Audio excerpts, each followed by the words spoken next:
दुनिया भर में एनर्जी के भविष्य को लेकर एक बहुत बड़ी हलचल है और इन सब के बीच में है भारत।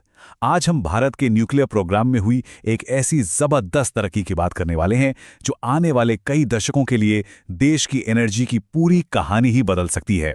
जी हाँ, हाल ही में भारत के वैज्ञानिकों ने दशकों की कड़ी मेहनत के बाद एक ऐसी कामयाबी हासिल की है जो न सिर्फ देश की एनर्जी सिक्योरिटी को मजबूत करेगी बल्कि पूरी दुनिया में भारत के कद को और भी ऊंचा कर देगी। तो सवाल ये उठता है कि ये फास्ट ब्रीडर रिएक्टर आखिर है क्या भला, और भारत के लिए ये इतना जरूरी क्यों हो गया है? चलिए आज इन्हीं सवालों के जवाब ढूंढते हैं। तो सबसे पहले उस घटना पर एक नज़र डालते हैं जिसने ये सारी बातचीत शुरू की है। एक ऐसा ऐतिहासिक पल जिसने भारत को एक बहुत ही इलीट क्लब में शामिल कर दिया है। तो बात है 6 अप्रैल 2026 की।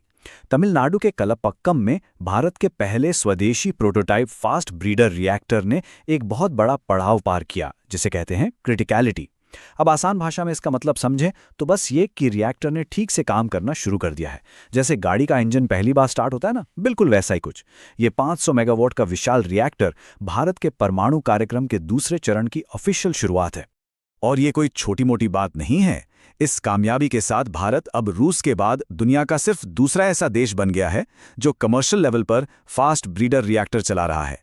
ये भारत की साइंटिफिक और इंजीनियरिंग ताकत का एक शानदार सबूत है। लेकिन ये कामयाबी कह सकते हैं कि रातों रात नहीं मिली है। ये दशकों पहले देखे गए एक बहुत बड़े सपने का हिस्सा है। आइए उस मास्टर प्लान को समझते हैं जिसने इस उपलब्धि की नींव रखी।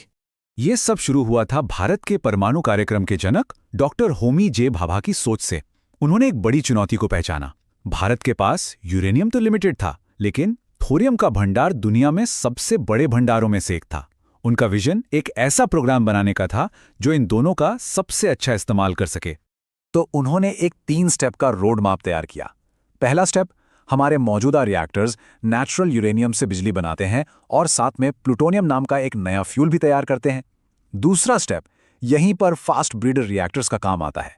वो पहले स्टेप से मिले प्लूटोनियम का इस्तेमाल करके और भी ज्यादा बिजली और फ्यूल पैदा करते हैं। और तीसरा स्टेप, भविष्य में हम दूसरे स्टेप के फ्यूल से थोरियम बेस्ड रिएक्टर्स चलाएंगे, जिससे भारत के विशाल थोरियम भंडार का इस्तेमाल होगा। मतलब ये एक शानदार साइकिल है जहां एक रिएक्टर का वेस्ट दूसरे के लिए फ्यूल बन जाता है। तो ये फास्ट ब्रीडर रिएक्टर आखिर है क्या? देखिए, आसान शब्दों में ये एक जादुई चूल्हे जैसा है जो जलने से ज्यादा फ्यूल बनाता है।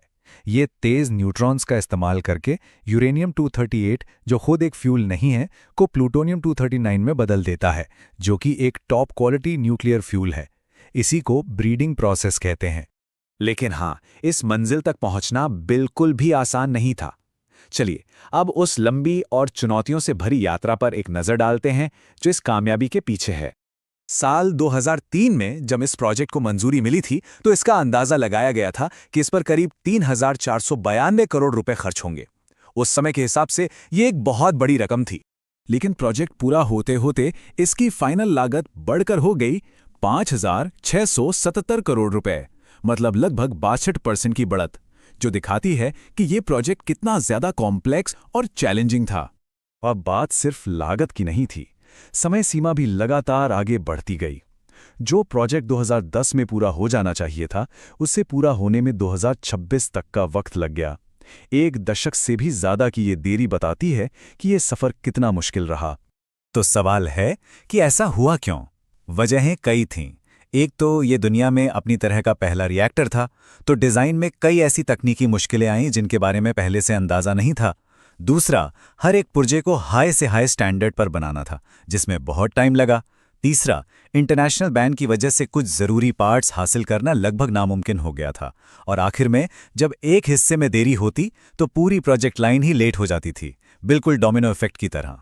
खैर, इन पुरानी चुनौतियों से सबक लेकर भारत अब भविष्य का रास्ता आसान बनाने के लिए एक नया कानून लाया है।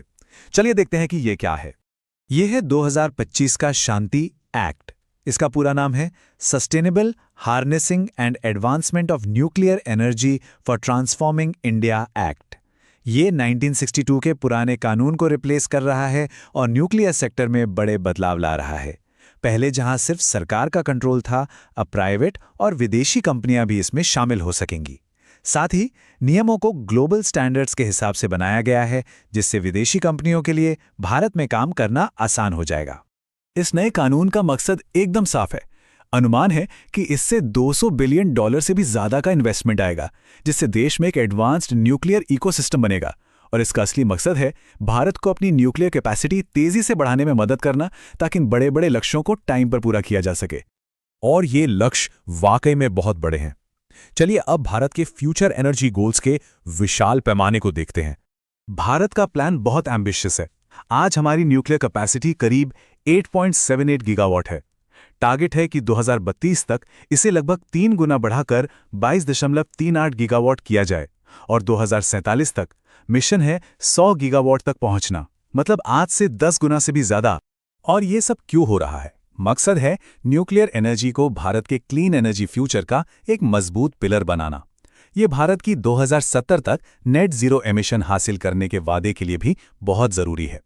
एनर्जी सिक्योरिटी और क्लाइमेट चेंज दोनों ही इस मिशन के सेंटर में है। ऑफिशियल अनाउंसमेंट की ये लाइन सब कुछ बयां कर देती है। पीएफबीआर की सफलता सिर्फ एक टेक्निकल अचीवमेंट नहीं है, ये एक टर्निंग पॉइंट है, एक ऐसा मोड़ जो देश को एनर्जी सिक्योरिटी, टेक्नोलॉजी में आत्मनिर्भरता और एक साफ सुथरे भविष्य की ओर ले जाता है। तो आखिर में सवाल यही बचता है, दशकों की प्लानिंग, चुनौतियों को पार करने के जज्बे और एक बड़े विजन के साथ क्या हम सच में भारत की एनर्जी इंडिपेंडेंस के एक नए दौर की दहलीज पर खड़े हैं? खैर, ये तो वक्त ही बताएगा, लेकिन ये शुरुआत